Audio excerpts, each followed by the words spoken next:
Halo, gua Pian. Kali ini gua bakal bercerita tentang pengalaman supranatural sahabat gua, Rena, saat dia mendaki salah satu gunung tertinggi di Pulau Jawa, Gunung Slamet, atau selanjutnya kita sebut aja Gunung Es. Dia ceritain semua detail kejadiannya ke gua. Tapi karena dia cewek, gua bakal ceritain cerita ini dari sudut pandang orang ketiga. Sebelum ceritanya gue mulai, gue pengen ngajak kalian buat fokus. Kita sama-sama ngebayangin kalau kita jadi Rena. Jadi di tahun 2013, Rena naik gunung es bertiga sama adik cowoknya namanya Isal dan teman adeknya, cewek. Dari awal Rena emang udah ngerasa gak enak karena kondisi badannya yang lelah. Salah satu sebabnya karena mereka sampai ke desa terakhir itu yang sebelum pendakian sekitar jam 12:30 dini hari. Istirahat bentar dan jam 3:30 harus udah berangkat lagi buat mendaki. Belum lagi ngebayangin pas mendaki siang-siang, panas, terus bawa ransel yang berat. Baru dipikirin aja udah capek. Tapi emang salahnya pas perjalanan ke Jawa Tengah itu mereka gak tidur sama sekali karena asik ngobrol. Nah, jadi target mereka tuh mendaki gunung itu tuh 2 hari 1 malam. Yang mana kayaknya gak mungkin sebenarnya. Apalagi setelah tahu fakta kalau gunung es itu adalah salah satu gunung yang tertinggi di Indonesia. Rencana pendakiannya itu berangkat jam 3:30 subuh tadi, supaya bisa sampai pos terakhir hari itu juga jam 5 sore, atau paling telat jam 7 malam lah. Untuk camping dulu di sana. Lalu mereka mulai pendakian. Banyak yang bilang kalau di gunung es itu suasana pendakiannya bikin gak enak hati. Dan Rena merasakan itu. Jadi pas naik itu yang namanya view pemandangan, savana atau pemukiman itu gak ada. Kayak hutan dan rimbun, udah gitu aja. Salah satu suasana pendakian yang paling membosankan menurut dia. Saat mendaki, Rena sempat bergurau ke temannya Isal. Enak kali ya kalau tasnya dibawain sama setan, biar jalannya enteng sampai ke pos terakhir. Temannya Isal cuma bilang, "Hus teh nyebut, awas hati-hati ngomongnya." Di situ Rena baru sadar kalau yang dia omongin itu seharusnya nggak keluar dari mulutnya. Setelah berjam-jam mendaki, dengan badan yang capek, suasana pendakian yang sumpek, mereka diguyur hujan, deras banget. Itu benar-benar jadi pengalaman mendaki yang terburuk buat Rena.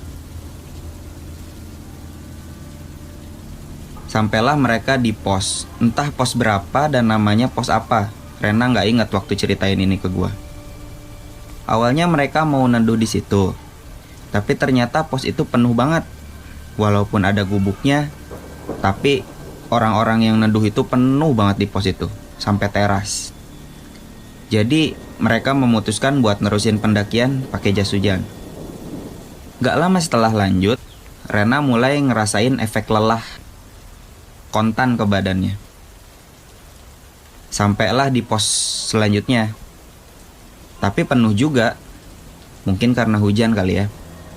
Dan karena target mereka tadi, jadi mereka maksain lanjut tanpa neduh sampai akhirnya sesuatu yang Rena hindari itu terjadi. Yaitu mendaki saat peralihan langit dari terang ke gelap. Karena menurut Rena itu mempengaruhi psikologinya. Tapi mereka terpaksa lanjut karena belum nemu tempat buat camping. Langit mulai gelap. Sambil jalan, Rena bilang ke Isal kalau dia udah gak sanggup buat lanjutin jalan.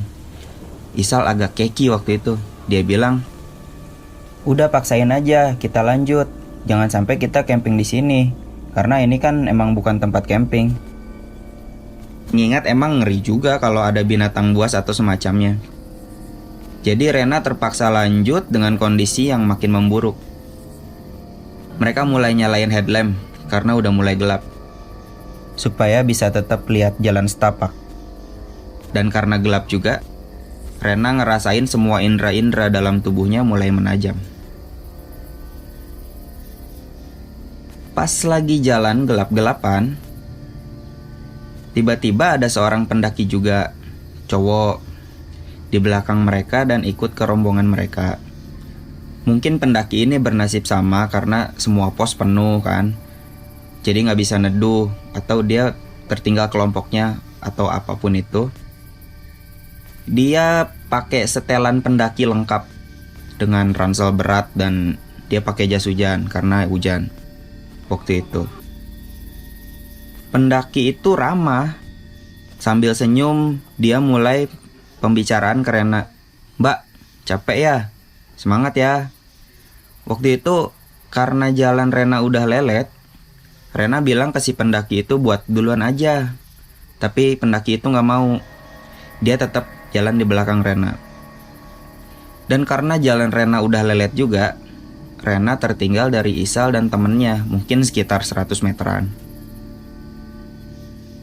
Pas tertinggal dari Isal dan temennya, Rena masih sadar kalau dia ditemenin sama pendaki yang tadi ikut kelompok. Tapi karena pendaki itu tiba-tiba ada dan sendirian pula, Rena jadi parno. Takutnya pendaki itu bukan manusia. Tapi pas Rena lihat ke belakang, pendaki itu ada di belakang Rena. Malah pendaki itu masih bilang, "Hati-hati mbak pijakannya," sambil senyum. Ah, cuma perasaan aja, pikir Rena. Mending jauh-jauhin lah perasaan atau pikiran kayak gitu, apalagi di gunung gini, pikirnya. Nah, karena Rena orangnya gak enakan, terus dia kan jalannya lelet. Beberapa kali dia maksa biar si pendaki itu ke depan Rena aja. Beberapa kali juga si pendaki itu nolak. Tapi akhirnya karena Rena maksa banget dengan alasan supaya dia ada alasan buat ngejar gitu. Makanya akhirnya si pendaki itu mau jalan duluan ke depan. Waktu itu jalanan becek karena hujan. Dan cuaca makin dingin karena makin malam. Rena jalan fokus ke cahaya lampu yang menyorot jalan setapak. Karena dia pikir kalau lihat kiri kanan cuman bakal ngilangin fokus. Kasus terburuknya malah ngelihat yang gak diinginkan. Karena makin lelet, Rena pun kadang tertinggal dari si pendaki itu. Kadang si pendaki itu rada melambat, mungkin biar gak terlalu meninggalkan Rena. Dan komunikasi Rena dengan Isal cuma pakai teriakan. Kalau diteriakin nyaut, berarti gak begitu jauh lah ketinggalannya. Pas lagi fokus ke jalan setapak, tiba-tiba Rena lihat perbekalan camping gitu di tanah. Yang pertama dia lihat itu wafer. Terus langsung Rena ambil. Karena dia pikir itu pasti punya si pendaki yang di depan itu.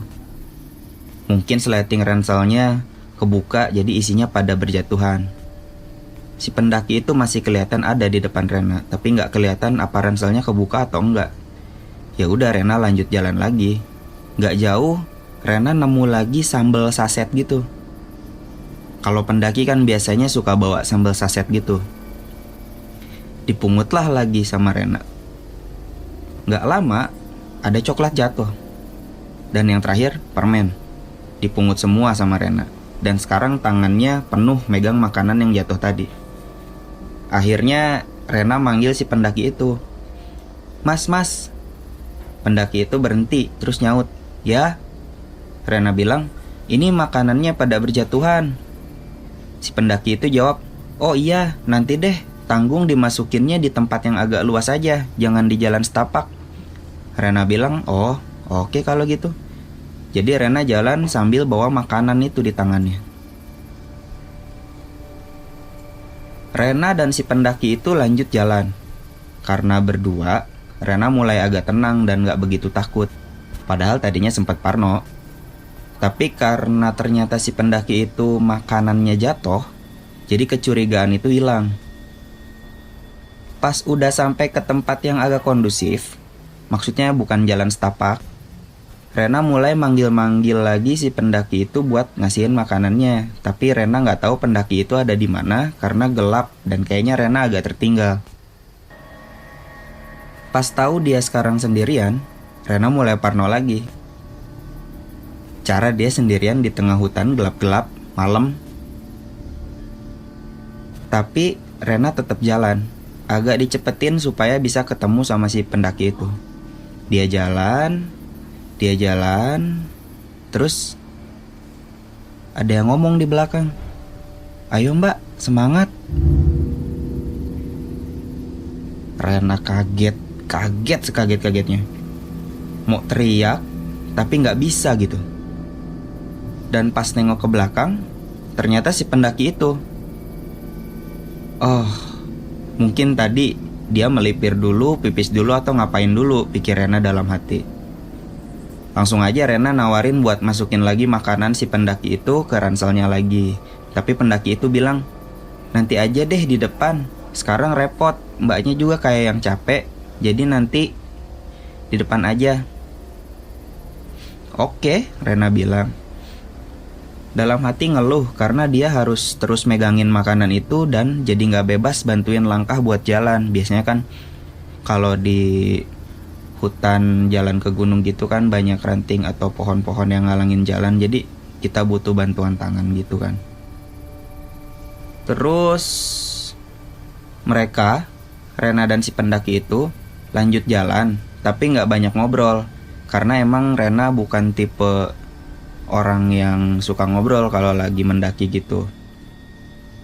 Sampai nemu ada jalan setapak yang nanjak banget. Saking nanjaknya tuh, buat naiknya posisi jalan tuh lutut ketemu dada. Pas lagi nanjak, berat kan bawa ransel, tapi tiba-tiba ranselnya Rena tuh berasa ditahan sambil didorong gitu. Dan ternyata si pendaki itu yang dorong. Mungkin supaya Rena gak jatuh dan terjengkang ke belakang. Nah, setelah tanjakan itu, barulah keanehan-keanehan mulai terjadi. Jadi waktu itu Rena yakin banget kalau si pendaki itu ada di belakang Rena. Karena abis bantuin nanjak tadi kan, tiba-tiba si pendaki itu udah ada di depan Rena. Dan itu berulang-ulang. Kadang ada di depan, kadang ada di belakang. Setiap kali keanehan itu terjadi, Rena selalu nanya, "Mas, kok udah di depan lagi?" Atau, "Mas, kok udah di belakang lagi sih?" Semacam itulah. Awalnya sih pendaki itu jawab, "Kan tadi aku izin lewat." Atau, "Kan tadi aku kelewat sama kamu." Tapi keanehan itu terus-terusan. Kok di depan, kok di belakang, berulang-ulang. Sampai pas pertanyaan Rena, "Mas, udah di depan lagi, aneh." Itu udah gak dijawab lagi sama pendaki itu. Nah, pas dia gak jawab lagi, Rena mulai parno kan. Parno lagi dia. Bukan karena ngira pendaki itu makhluk halus, tapi takut pendaki itu ternyata orang jahat. Karena keramahan yang selama ini dia tunjukin itu udah gak ada lagi. Tapi keanehan itu gak berhenti, tetap gitu fasenya. Kadang di depan, kadang di belakang. Cuma sekarang pendaki itu sama sekali gak ramah, jadi gak jawab. Karena setiap kali keanehan itu terjadi, Rena selalu nanya, tapi sekarang dia udah gak jawab lagi. Sampai akhirnya Rena bilang sambil jalan, "Mas, ini makanannya, tolong disimpan lagi ke ranselnya mas. Soalnya ini tangan saya jadi gak bebas karena penuh sama makanan mas." Setelah pertanyaan itu Rena katakan, terus pendaki itu akhirnya berhenti kan dari jalannya, balik badan, dan dia nyamperin Rena. Makin dekat sampai mereka berhadap-hadapan gitu. Pas berhadap-hadapan, jelas banget Rena lihat muka si pendaki itu karena mukanya kesorot headlamp kan. Mukanya tuh aneh banget, beda banget sama yang tadi. Mukanya tuh kayak orang yang capek banget, pucat, kayak bener-bener menyedihkan gitu. Kalau kalian bisa bayangin. Dan dia cuma bilang satu kata, "Bayar."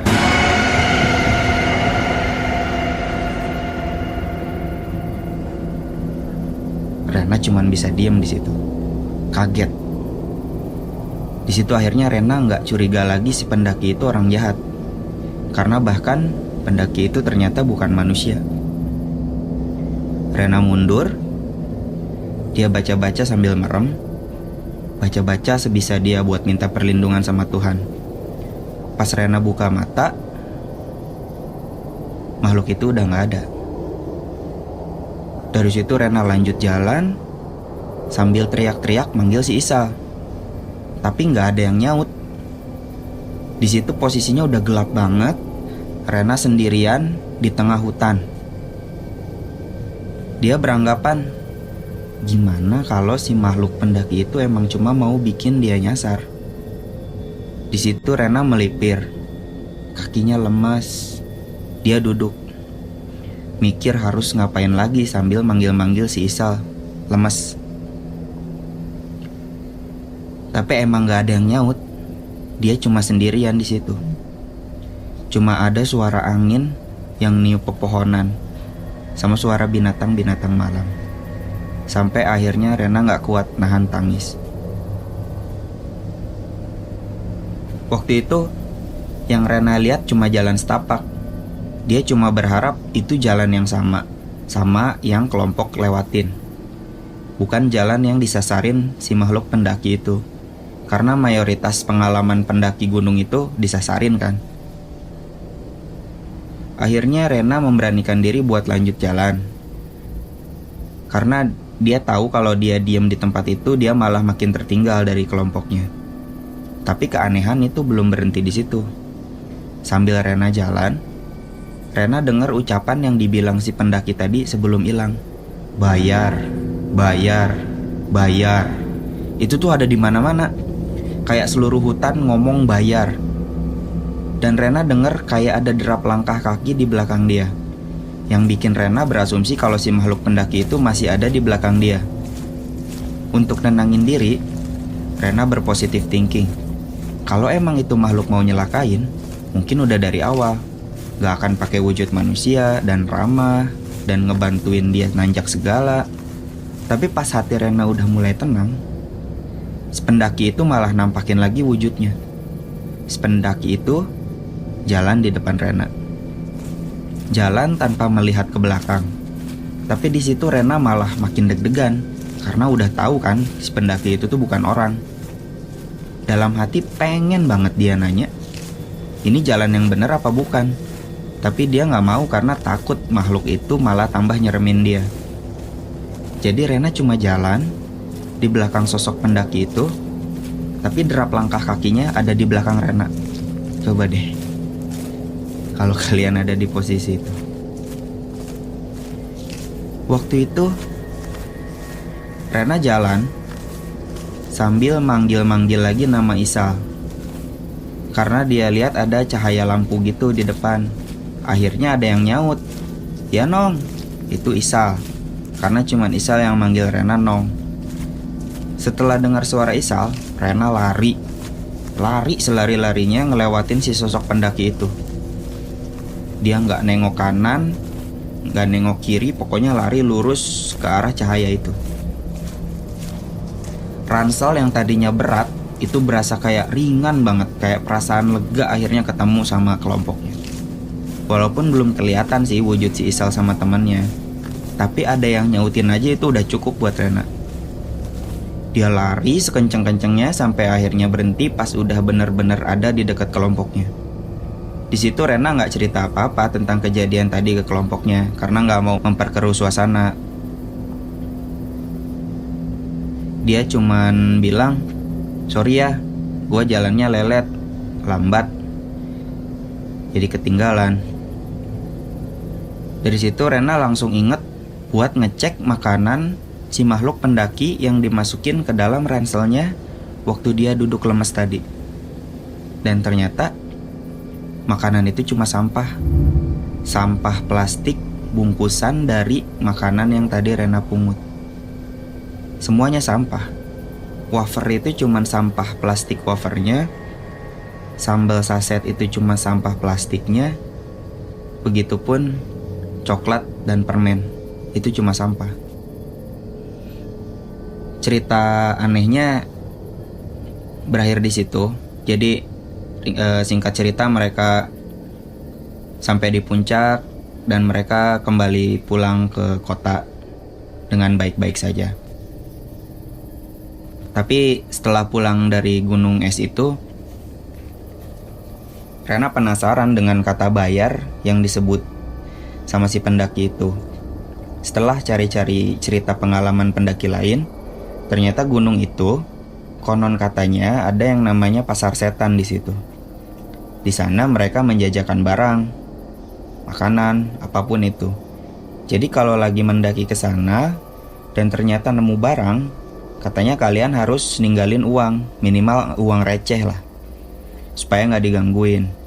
Nah, Rena berasumsi kalau makanan yang jatuh itu, yang dari si pendaki itu adalah makanan yang dijual oleh si pendaki itu. Dan karena Rena nggak tahu ceritanya, jadi dia nggak nyimpan uang receh dan digangguin lah akhirnya. Percaya nggak percaya kan? Allahu alam. Ditambah dia emang sompral dari awal kan, pas berangkat. Dan setelah baca-baca juga, Rena baru tahu kalau gunung es itu, kalau bukan yang terangker, ya salah satu gunung yang angker di Indonesia. Bahkan salah satu pos di gunung itu ada yang namanya Samarantu. Itu gabungan dari samar dan hantu. Banyak yang bilang pendaki gak boleh camping di pos yang nama-namanya aneh gitu. Oke, segitu aja cerita Rena yang bisa gue ceritain kali ini. Gue cuma pengen berpesan, kalau cerita misteri tentang gunung ini bukan berniat untuk menakut-nakuti para pendaki atau orang yang mau coba mendaki gunung. Banyak juga kok para pendaki yang aman-aman aja selama mendaki. Yang penting kan gak sompral. Kita gak selalu tahu ada kejadian apa aja atau ada sejarah apa aja kalau kita ke tempat baru yang pertama kali kita datengin. Yang penting banyak berdoa aja dan minta perlindungan pada Allah. Gua Pian, pamit.